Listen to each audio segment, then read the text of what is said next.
आपका इचीना स्वदेश पर। मैं हूं आपके साथ पूजा त्रिपाठी और आप देख रहे हैं मिड कैप मसाला। इस शो में हम फोकस करेंगे मिड कैप स्टॉक्स पर, कहां पर एक्शन है और वहां पर रणनीति क्या अपनानी चाहिए, इस पर भी आगे हम चर्चा करेंगे। लेकिन सबसे पहले नजर डाल लेते हैं बाजार पर। और इस वक्त हम देख रहे हैं बाजार में कमजोरी बनी हुई है। निफ्टी करीब 110 अंक नीचे है, 19,530 के पास। बैंक निफ्टी में करीब 200 अंकों की कमजोरी देखने को मिल रही है और सेंसेक्स भी करीब 300 अंक नीचे इस वक्त कारोबार कर रहा है। लेकिन मार्केट ब्रेथ अगर देखेंगे तो हर एक गिरने वाले शेयर के सामने एक शेयर के साथ खरीदारी वहां पर देखने को मिल रही है। तो 1:1 का रेशियो है इस वक्त। अगर एडवांस डिक्लाइन रेशियो देखेंगे तो बहुत ज़्यादा कंसर्न स्टॉक स्पेसिफिक या मिड कैप शेयरों में नज़र नहीं आ रहा है। लेकिन जो लार्ज कैप स्टॉक्स है, निफ्टी स्टॉक्स हैं, वहां पर दबाव है। और इसमें सबसे ज़्यादा कमजोरी आज दिख रही है ओएनजीसी में, 4% नीचे है। आईशर में 3% की कमजोरी है, कमज़ोर ऑटो बिक्री के नंबर्स के चलते। हिंडाल्को 3% नीचे। मारुति सुजुकी और डॉक्टर रेड्डीज में भी करीब 2 से 2.5% की कमजोरी देखने को मिल रही है। तो ये निफ्टी के कुछ बड़े शेयर भारी गिरावट के साथ इस वक्त कारोबार कर रहे हैं। जो थोड़ा बहुत सपोर्ट मिल रहा है वो कुछ चुनिंदा आईटी और एफएमसीजी स्टॉक से मिल रहा है। एचसीएल टेक 2% ऊपर है। एशियन पेंट्स, एचयूएल, टाइटन में करीब 1 से 1.25% की तेजी है। वहीं टेक महिंद्रा में भी हल्की मजबूती इस वक्त देखने को मिल रही है। तो ये है इस वक्त मार्केट की ओवरऑल चाल की अगर हम बात करें, और दबाव बना हुआ है बाजार पर। लेकिन चलिए अब आगे चलते हैं और फोकस करते हैं मिड कैप स्टॉक्स पर। हमारे साथ एक्सपर्ट भी जुड़ चुके हैं। टेक्निकल रिसर्च ग्रुप से मानस जायसवाल जुड़ चुके हैं हमारे साथ, और सबसे पहले उनसे जान लेते हैं बचे हुए 3 घंटे का ट्रेड।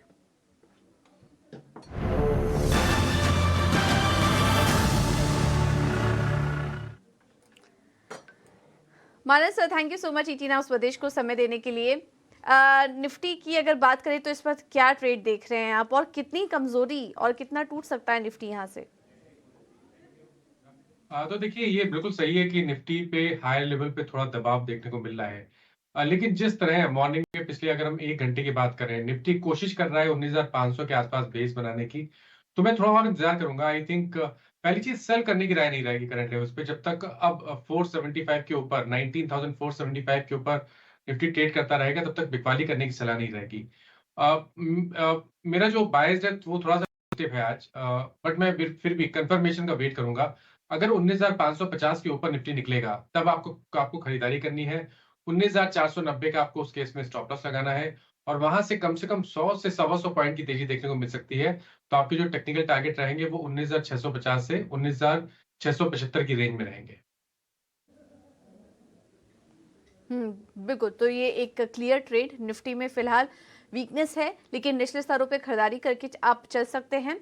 टारगेट और स्टॉप लॉस क्लियरली आपको बता दिया। स्टॉप लॉस लगाई 19,490 का, और 19,650 के लक्ष्य के लिए आप यहाँ पर खरीदारी करके चल सकते हैं। मानस, इसके अलावा स्टॉक स्पेसिफिक रणनीति क्या होगी आपकी आज? तो देखिए, दो रिकमेंडेशंस हैं और दोनों बाय रिकमेंडेशंस हैं, क्योंकि ब्रॉडर मार्केट है वो काफी पॉजिटिव है। तो पहला स्टॉक बिरला सॉफ्ट का है, जहां पर खरीदारी करने की राय रहेगी। करीब हम 10-12 सेशन से स्टॉक में कंसोलिडेशन देख रहे थे, और कंसोलिडेशन 20 डे मूविंग एवरेज के नीचे हो रहा था। आज स्टॉक ने एक फ्रेश ब्रेकआउट दिया, 20 डे मूविंग एवरेज को रिगेन किया है। बेहतर वॉल्यूम देखने को मिल रहे हैं। तो ये एक ब्रेकआउट केस है जहां पर आप करंट लेवल्स पे खरीदारी कर सकते हैं। 493 का आपको स्टॉप लॉस लगाना है, और 515 के टारगेट सेट करने हैं बिरला सॉफ्ट में। दूसरा स्टॉक सन टीवी का रहेगा, जहां पर लास्ट सेशन में भी हमने लोअर लेवल पे बाइंग इंटरेस्ट देखा था। आज हमें एक फ्रेश ब्रेकआउट देखने को मिला है। 610 का एक रेजिस्टेंस था, स्टॉक ने उसको ब्रीच किया है। तो मैं समझता हूँ कि सन टीवी में आप करंट लेवल्स पे खरीदारी कर सकते हैं। 605 का स्टॉप लॉस लगाइए, और 650 के टारगेट सेट करिए। ठीक है। तो सन टीवी और बिरला सॉफ्ट दोनों ही मिड कैप स्टॉक्स से, ये दो स्टॉक्स अच्छे लग रहे हैं यहाँ पर तेजी करने की राय मानस की तरफ से। अ, इस बीच मेगा एक्शन स्टॉक पर भी चर्चा करेंगे, लेकिन आपके स्क्रीन पर अभी थोड़ी देर पहले धनलक्ष्मी बैंक के नंबर्स चल रहे थे। क्वार्टरली अपडेट यहाँ पर एक एक करके सभी बैंकों के आ रहे हैं। निजी बैंकों के नंबर्स काफ़ी अच्छे दिखाई दे रहे हैं। स्टॉक धनलक्ष्मी बैंक का अगर स्टॉक की बात करें, 9% ऊपर आ चुका है। ग्रॉस एडवांसेस में भी अच्छी बढ़त देखने को मिली, और डिपॉजिट के आंकड़े भी हम आपको थोड़ी देर में दिखाएंगे। लेकिन स्टॉक अपने ऊपरी स्तर पर कारोबार कर रहा है। 3380 स्टॉक का 52 वीक हाई है, उसी के पास इस वक्त धनलक्ष्मी बैंक ट्रेड भी कर रहा है। मानस पॉइंट वाइज तो इतना कुछ बड़ा मूवमेंट नहीं दे रहेगा, लेकिन परसेंटेज वाइज अगर देखें तो पिछले 6 महीने में करीब 111 परसेंट की तेजी ये स्टॉक दिखा चुका है। और जैसा कि हम बात करें, अपने हाइस के आसपास कारोबार कर रहा है। जिन्होंने पहले से ही इस स्टॉक में एंट्री कर ली हो थोड़े निचले स्तर पर, वो इन स्तरों पर क्या करें अभी?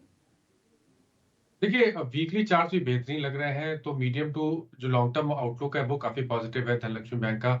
और मैं समझता हूँ कि स्टॉक में 40 टू 45 के लेवल्स को टच करने का पोटेंशियल है। शायद इसमें 5 से 6 मंथ का समय लगेगा, लेकिन आई थिंक वो टारगेट्स बिल्कुल पॉसिबल है। अगर आप शॉर्ट टर्म ट्रेडर हैं और आप केवल 1 से 1.5 मंथ का टाइम फ्रेम रखना चाहते हैं, तो मेरे हिसाब से तो अभी भी खरीदारी करनी चाहिए, क्योंकि अब एक ब्लैक पैटर्न का ब्रेकआउट स्टॉक दिखा दिया है। करंट लेवल्स पे खरीदारी करिए, 30 रुपए का स्टॉप लॉस लगाइए और 36 से 37 रुपए के टारगेट सेट करिए। ओके, ठीक है। तो 36 से 37 के टारगेट यहाँ पर देखने को मिल सकते हैं। जिन्होंने फ्रेश एंट्री की हो उनके लिए भी ये टारगेट बता दी गए, और अगर आपके पास है पहले से ही तो होल्ड करके रख सकते हैं धनलक्ष्मी बैंक को। चलिए अब नज़र डालते हैं मेगा एक्शन वाले स्टॉक्स पर मिड कैप में, और यहाँ पर हम देख रहे हैं कि अपोलो माइक्रो में आज ज़ोरदार तेज़ी है। अगर आज देखेंगे तो करीब 6.5% ऊपर ये स्टॉक कारोबार कर रहा है। हैदराबाद में डिफेंस इक्विपमेंट प्लांट लगाने की कंपनी की योजना है, और इस खबर के आने के बाद हमने देखा अपोलो माइक्रो में शानदार तेजी। ऋषभ इंस्ट्रूमेंट खराब नतीजे, on the face of it तो नंबर्स अच्छे दिखाई दे रहे थे, लेकिन मुनाफे में करीब 24% की गिरावट कंपनी ने दर्ज किया, और उसके चलते हम देख रहे हैं कि शेयर आज टूट रहा है। और इसके अलावा आज होटल शेयरों में भी अच्छी तेजी है, लेकिन इसमें लेमन ट्री होटल में शानदार तेजी देखने को मिल रही है। सोमनाथ में रिजॉर्ट बनाने के लिए कंपनी ने करार कर लिया है। उसके बाद शेयर में लगभग 4% की तेजी। FY25 में रिजॉर्ट शुरू होने की उम्मीद भी की जा रही है। तो इस खबर के चलते लेमन ट्री में आज शानदार तेजी है। एक एक करके स्टॉक्स पर चर्चा करते हैं। मानस, होटल स्टॉक्स पर क्या राय बन रही है आपकी? लेमन ट्री में तो आज तेजी है ही, लेकिन अब क्योंकि बात की जा रही है होटल स्टॉक्स के लिए जो बड़े ट्रिगर हैं, क्रिकेट वर्ल्ड कप शुरू होने वाला है, फेस्टिव सीजन शुरू होने वाला है, तो उसमें काफ़ी सारी प्लान्स, काफ़ी सारी योजनाएं बनती हैं ट्रैवल की भी। ऐसे में हम देख रहे हैं पिछले काफ़ी समय से ये स्टॉक्स फोकस में है, अच्छी तेज़ी देखने को मिल रही है इन सभी शेयरों में। आपकी पसंद क्या है होटल स्पेस से? देखिए, दोनों स्टॉक में मैं काफी पॉजिटिव हूँ, चाहे वो इंडियन बैंक हो या लेमन ट्री हो। इंडियन बैंक की बात करिए तो यहाँ पर लगातार स्टॉक 50 मूविंग एवरेज पे सपोर्ट ले रहा है। अब केवल इंतजार है एक ब्रेकआउट का। अगर 416-17 के ऊपर निकलेगा तो इंडियन बैंक में बिल्कुल खरीदारी नहीं है 435 के टारगेट के लिए, और उस केस में आपके स्टॉप लॉसेस 404 के नीचे रहेंगे। लेकिन अगर आपको लेमन ट्री की बात करें तो लेमन ट्री भी लगातार 20 मूविंग एवरेज पे सपोर्ट ले रहा है। आज के पैटर्न को देख के लग रहा है जो कंसोलिडेशन था वो कंप्लीट हुआ है। तो लेमन ट्री में भी एक पोजीशन ट्रेड लेना चाहिए, जहां आपके स्टॉप लॉसेस 113 रुपए के रहेंगे और टारगेट 125 रुपए के आसपास के रहेंगे। मानस, आप इंडियन बैंक की बात कर रहे थे या इंडियन होटल्स की? हम एक्चुअली स्क्रीन पर इंडियन बैंक दिखा रहे थे। नहीं, मैंने इंडियन होटल्स की बात की। इंडियन होटल्स में भी 50 डे मूविंग एवरेज पे कंसोलिडेशन हो रहा है, तो यहाँ पर केवल ब्रेकआउट का इंतजार है। तो अगर इंडियन होटल्स में एक ब्रेकआउट देखने को मिलेगा 416 रुपए के ऊपर, तो खरीदारी करेंगे। 404 का आपको स्टॉप लॉस लगाना है और 435 के उस केस में टारगेट सेट करना है। बिल्कुल। तो इंडियन बैंक में इंडियन होटल शेयरों पे बात चूंकि हम कर रहे थे, तो वो तो मानस को पसंद है ही। लेमन ट्री के लिए भी टारगेट्स आपको बताए। अपोलो माइक्रो, यहाँ पर भी जोरदार तेजी है।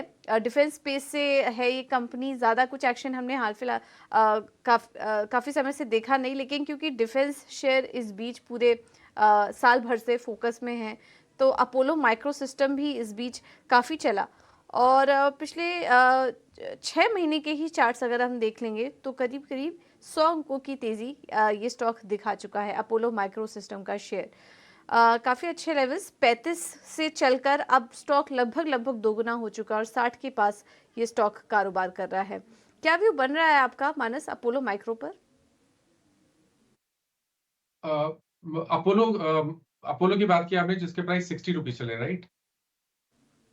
क्योंकि माइक्रो के प्राइस 60 रुपीज नहीं है। जी, अपोलो माइक्रो सिस्टम्स। ओके।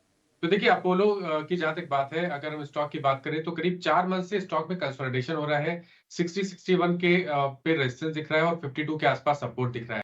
तो टेक्निकली एक फ्लैग पैटर्न बन रहा है। पैटर्न अगर हम मीडियम टर्म चार्ट पे देखें तो वो काफी पॉजिटिव है, और मैं उम्मीद करूंगा कि फ्लैग पैटर्न का ब्रेकआउट हमें बहुत जल्द देखने को मिल जाएगा। तो करंट लेवल्स पे भी निवेश करने की सलाह रहेगी। 49 का आपको स्टॉप लॉस लगाना है और आई थिंक अगर आपके पास 6 महीने का टाइम फ्रेम रहेगा, आपके पास समय होगा, तो आपको 75 से ₹80 तक के भाव देखने को मिल सकते हैं।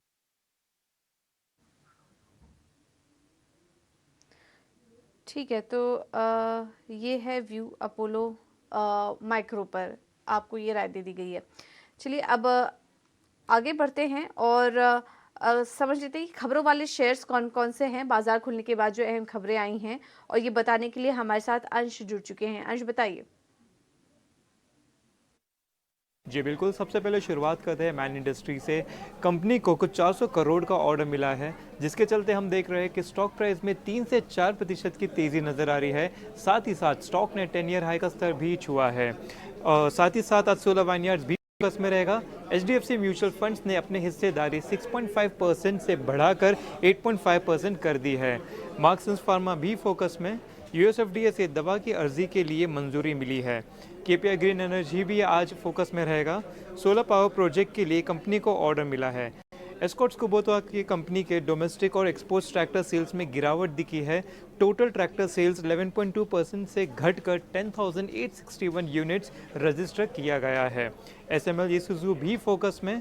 इनकी भी टोटल सेल्स 16% से बढ़कर 872 यूनिट्स रजिस्टर किए गए हैं। आखिर में करोड़ ब्याज बैंक पर भी बात कर लेते हैं। कंपनी ने Q2 के अपडेट दिए हैं।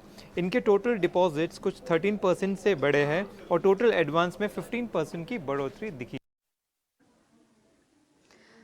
बिल्कुल, तो एक के बाद एक अब क्वार्टरली अपडेट आना शुरू हो चुके हैं। बहुत ही जल्द दूसरी तिमाही के नतीजे भी आना शुरू हो जाएंगे, लेकिन उसके चलते हम देख रहे हैं कि काफ़ी अच्छा एक्शन यहाँ पर देखने को मिल रहा है। कुछ स्टॉक्स में Karur Vysya bank, SML Isuzu के नंबर्स आए और इसके अलावा काफ़ी सारे ऑर्डर जीतने की भी खबर आ रही है, जिसके चलते इन स्टॉक में आज अच्छा एक्शन दिख रहा है।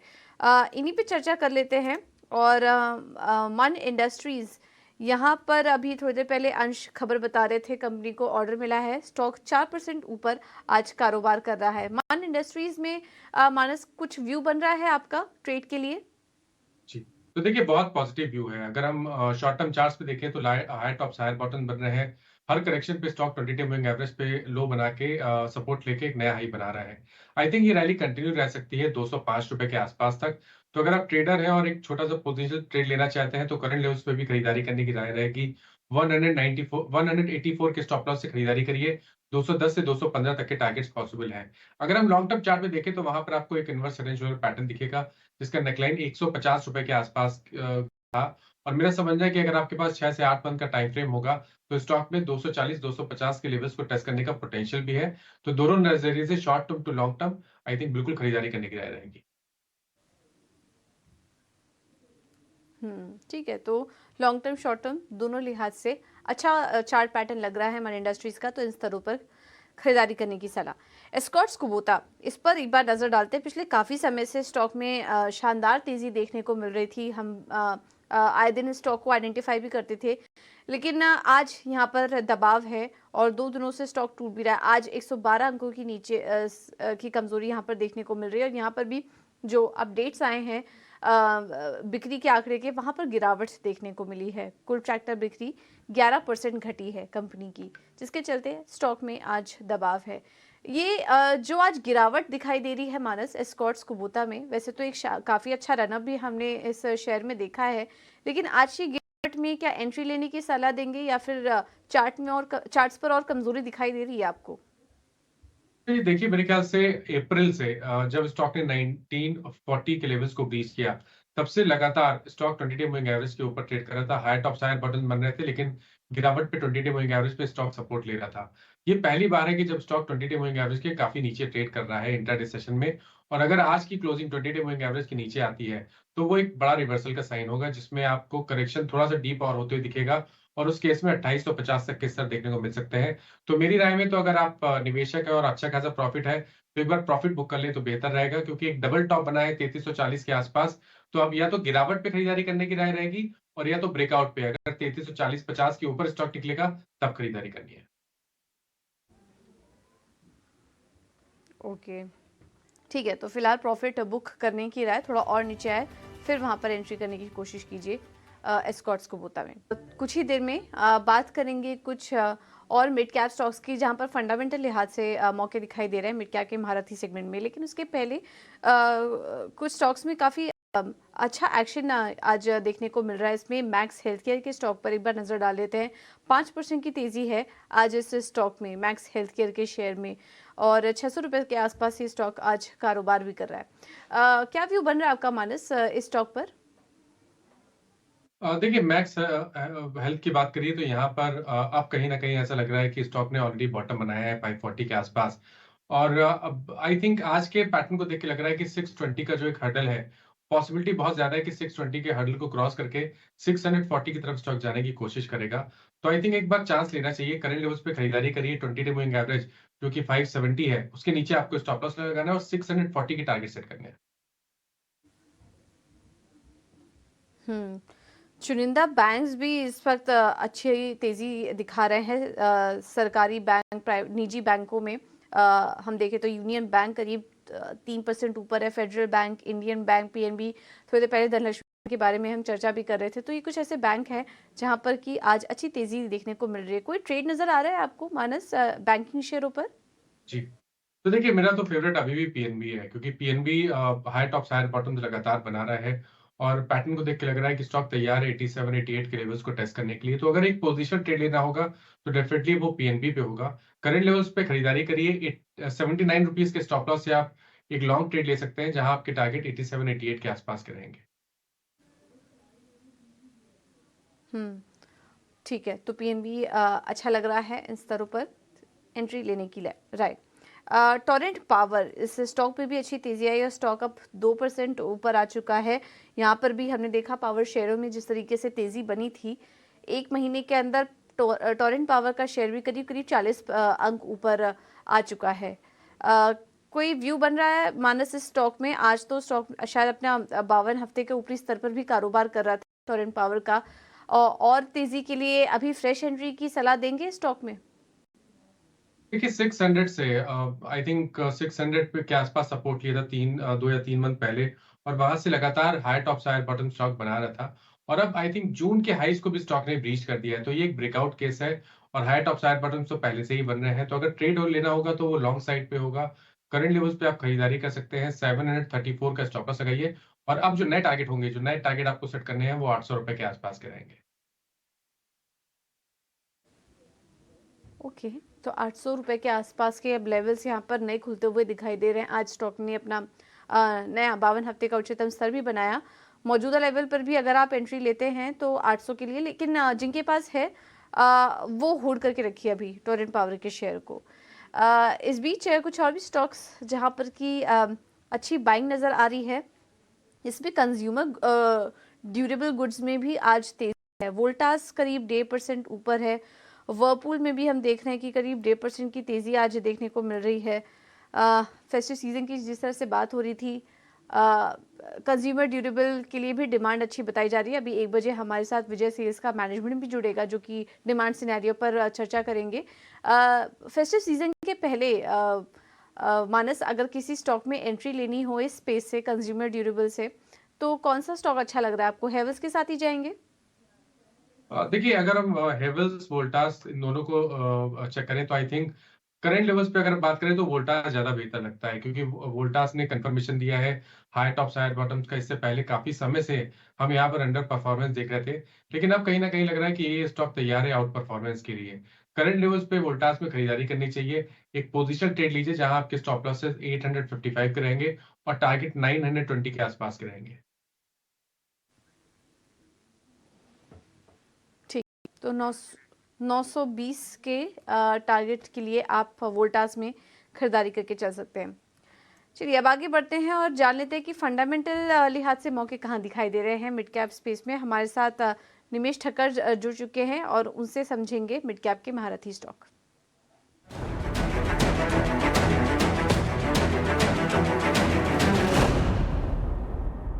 हमारे साथ इंडिपेंडेंट रिसर्च एनालिस्ट निमेश ठाकर जुड़े हैं। निमेश, थैंक यू सो मच समय देने के लिए। क्या व्यू बन रहा है आपका? मिड कैप में कौन सा स्टॉक अच्छा लग रहा है आपको? Very good afternoon. देखिए, 2 स्टॉक है। पहली पसंद की है वो यूनियन बैंक ऑफ इंडिया की है। मुझे लग रहा है कि जैसे पीएसयू बैंक के अंदर हम लोग एक वैल्यू अनलॉकिंग जो है वो देख रहे हैं, और काफ़ी अच्छा रनअप आ गया है। तो स्ट्रेटेजी वाइज जो है अभी 109 के आसपास स्टॉक चल रहा है। बाय ऑन डिप्स की स्ट्रेटेजी अपनानी अगर 100 रुपये के आसपास मिलता है तो आई थिंक बेस्ट बाय बनेगा। 85 का स्टॉप लॉस रखना है, 6 महीने का इन्वेस्टमेंट होराइजन है। मेनली अगर देखिए तो पीएसयू बैंक्स के अंदर हम लोग जो क्रेडिट ग्रोथ है वो काफ़ी अच्छा हेल्दी क्रेडिट ग्रोथ जो है वो दिख रहा है। वैसे वैसे ही जैसे एनपीए की साइकिल अभी है वो रिवर्सल की तरफ चल रही है और एनपीए में हम लोग काफ़ी अच्छी रिकवरी आते हुए आने वाले दिनों में देख रहे हैं। जैसे कि अनुमान जताया जा रहा है कि क्रेडिट ग्रोथ जो है वो अच्छा है और इकोनॉमी अच्छा करेगी पूरे नेक्स्ट ईयर। तो मुझे लग रहा है कि एक वैल्यू बाइंग अभी भी है यूनियन बैंक के अंदर। तो मुझे लग रहा है 145 180 तक के टारगेट प्राइस आने वाले 6 से 12 महीने तक यूनियन बैंक में देखने को मिल सकते हैं। तो यूनियन बैंक के अंदर मैं बाय रिकमेंड करता हूँ। और दूसरा मेरा जो पिक है वो है जीएफएल लिमिटेड। जीएफएल लिमिटेड की अगर बात करें तो ये होल्डिंग कंपनी है। जैसे आइनॉक्स है, गुजरात फ्लोरोकेम है, ये सभी कंपनी की एक होल्डिंग कंपनी। और अभी रिसेंटली जो मर्जर हुआ है पीवीआर आइनॉक्स लेजर का, तो मुझे लग रहा है कि कहीं ना कहीं पिछले 3 साल से अगर देखो तो यही प्राइस पे चल रहा है और अंडरलाइंग जो कंपनीज है वो काफ़ी अच्छा रनअप कर रही है। तो होल्डिंग कंपनी डिस्काउंट जो है वो काफ़ी अच्छे लेवल पे अभी ट्रेड कर रही है। तो मुझे लग रहा है कि फिलहाल थोड़े दिन से हम लोग एक मोमेंटम भी देख रहे हैं। तो आने वाले दिनों में एक अच्छे डिविडेंड की एक्सपेक्टेशन है जीएफएल से हमको। तो मुझे लग रहा है कि जीएफएल 125 के टारगेट प्राइस शॉर्ट टर्म में यानी 3 से 6 महीने में दिखा सकता है। तो जीएफएल के अंदर मैं बाय रिकमेंड देता हूँ। फिलहाल स्टॉक अभी 93 के आसपास जो है वो ट्रेड कर रहा है। तो 75 का अराउंड स्टॉप लॉस रख के बाय करना है और 130 के आसपास की टारगेट प्राइस देखने को मिल सकती है। ओके, जीएफएल यानी कि गुजरात फ्लोरो, यहाँ पर आप नज़र रखिए। और यूनियन बैंक, बैंकिंग शेयरों में अच्छी तेज़ी भी है। थोड़ी देर पहले टेक्निकली अगर देखेंगे तो पीएनबी काफ़ी अच्छा लग रहा था मानस को, और यूनियन बैंक पर भी आप नज़र रख सकते हैं। और राइट, निमेश जी, मानस जी, बहुत बहुत धन्यवाद आप दोनों का समय देने के लिए, तमाम स्टॉक्स पर अपनी राय भी देने के लिए। फिलहाल मिड कैप मसाला में इतना ही।